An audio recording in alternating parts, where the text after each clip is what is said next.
நீங்கள் வாழக்கூடிய காலகட்டத்தில் என்னுடைய திக்ரில் நீங்கள் வாழ்ந்தால், வாழக்கூடிய காலகட்டத்தில் என்னுடைய திக்ரிலும் என்னுடைய சிந்தனையிலும் என்னுடைய நினைவிலும் நீங்கள் வாழ்ந்தால், நீங்கள் மரணித்தாலும் சரி உங்களை நான் நினைத்து கொண்டுதான் இருப்பேன். வாழும் பொழுது என்னுடைய திக்ரில் நீங்கள் இருந்தால், நீங்கள் மரணித்தாலும் உங்களுடைய நினைவில் நான் இருப்பேன். அல்லாஹ் நம்முடைய நினைவில் இருக்கிறான், அல்லாஹ் நம்மை நினைத்து பார்க்கிறான் என்பதின் பொருள்தான் 100,000 ஆண்டுகள் கடந்தும் இன்றும் கௌசுலாகத்தை நாம் நினைத்து கொண்டிருக்கிறோம் என்றால், அல்லாஹ் தன் அடியார்களின் மூலமாக கௌசுலாகவை ஞாபகப்படுத்தி கொண்டே இருக்கிறான். பெருமக்களே, 1000 ஆண்டுகள் கடந்தும் இன்றும் கௌசுநாயகத்தை நாம் நினைத்து பார்க்கிறோம் என்றால், அப்படிப்பட்ட வாழ்க்கையை கௌசுநாயகம் வாழ்ந்திருக்கிறார். இந்த உலகத்தில் வாழக்கூடிய காலகட்டத்தில் அவங்க வாழ்ந்த வாழ்க்கை 91 வருஷம் வாழ்ந்திருக்கிறாங்க. 25 வரை மார்க்க கல்வி பெற்றிருக்கிறார்கள்.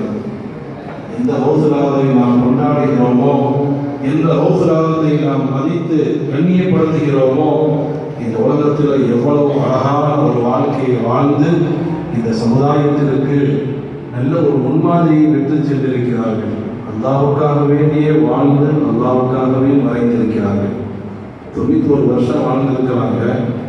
25 வருஷம் முழுக்க முழுக்க மார்க்க கல்வியை கற்றுக்கொள்வதில் தம்முடைய காலத்தை செலவு செய்திருக்கிறார். 25 வருஷம் மார்க்க கல்வி.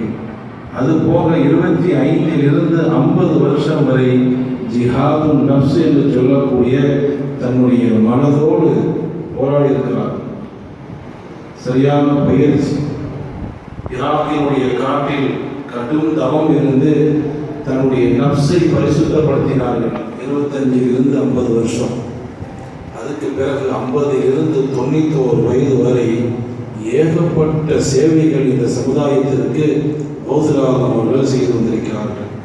சாதாரண சேவைகள் அல்ல. குதுப்நாயகம் அவர்கள் 51 முதல் 91 வயது வரை பலவிதமான சேவைகள். ஒரு பக்கம் மதரசாவை ஆரம்பித்து மார்க்க கல்வியை கற்றுக் கொடுப்பது மாணவர்களுக்கு. கௌசுநாயகத்தினுடைய மதரசாவில் இருந்து ஒவ்வொரு வருஷமும் 3000 பேர் பட்டம் வாங்குவாங்க மாணவர்கள்.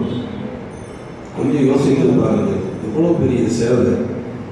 ஒரு பக்கம் மார்க்க கல்வி மதரசா நடத்தி கொண்டிருப்பார்கள், இன்னொரு பக்கம் பயான். மக்களுக்கு வாரத்துக்கு 3 நாள் பயான். காலையில் இருந்து இரவு வரை பாடம் நடந்து கொண்டே இருக்கும். வாரத்திற்கு 3 நாட்கள் பயான். அதுபோக ஆன்மீகத்துறை, மக்களை தர்பியத்து செய்வதில், மக்களுக்கு பையத்து கொடுப்பது, முரீது கொடுப்பது, ஆன்மீகத்துறையில் முரீதீன்களுக்கு செய்ய வேண்டிய சேவைகள். அதுபோக இடையில நிறைய ஃபத்துவாக்கள் வந்தால் அந்த ஃபத்துவாக்களுக்கு நிறைய பதில்கள். ஃபத்துவாக்கள்லாம் சாதாரண ஒன்றல்ல. ஒரு ஃபத்துவா வருதுன்னு சொன்னால் அதுக்கு முறையான தீர்ப்பு கொடுக்கணும், பல கிதாபுகளை பார்க்கணும். அது அந்த துறையில் உள்ளவங்களுக்கு தான் தெரியும். ஒரு ஆள் ஒரு ஃபத்துவா கேட்குறாருன்னா சாதாரண ஒன்று அல்ல. பல கிதாபுகளை ரெஃபர் பண்ணி பல கிதாபுகளை பார்த்து அதிலிருந்து தீர்ப்பு கொடுக்கணும். அது ஒரு பக்கம். அது மாதிரி கிதாபுகள் எழுதுவது. அதுபோக பல மக்கள் தன்னுடைய சிரமங்களை சொல்வதற்காக வருவாங்க.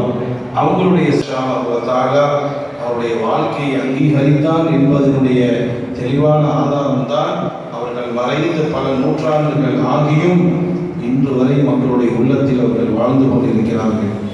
எப்படியெல்லாம் அவர்கள் சேவை செய்தார்கள் என்று சொல்வதற்குண்டான நேரம் அல்ல. காரணம், பொதுவாகவே நான் 8 வருஷத்தில் ஒவ்வொரு வருடமும் இந்த பயானுக்காக வரக்கூடியவர்கள் உள்ள டொமஸ்டிக்காக தான் இருக்கும்.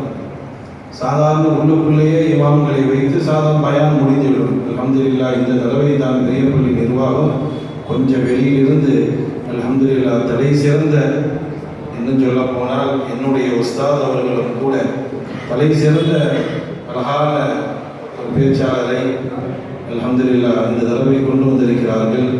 ஆக அவர்கள் பேச்சையை கேட்க வேண்டும் என்பதற்காக வேண்டிதான் என்னுடைய இந்த தலைமை உரை நான் சொல்லுகின்றேன்.